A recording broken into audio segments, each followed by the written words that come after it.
नमस्कार मंडळी. आज आपण बोलणार आहोत डोळ्यांचा एक गंभीर पण बऱ्याचदा दुर्लक्षित आजार, ग्लॉकोमा म्हणजेच कांचबिंदू. बरोबर. डॉक्टर कल्याण चोथे सर सांगतायत की ग्लॉकोमा म्हणजे डोळ्यातील प्रेशर वाढून हळूहळू दृष्टी कमजोर होणे.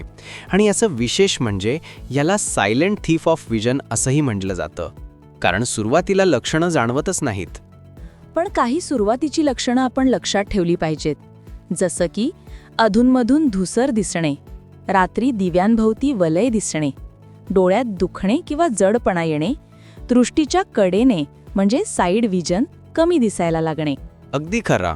आणि वय वाढल्यावर डायबिटीस किंवा रक्तदाब असलेल्या व्यक्तींमध्ये याचा धोका जास्त असतो.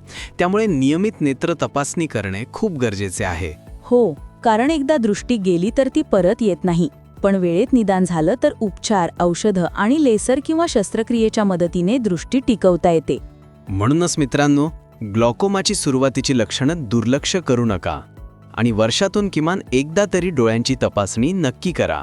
हे मार्गदर्शन होतं डॉक्टर कल्याण चोथे सरांकडून, Shivam I care centre, Nashik.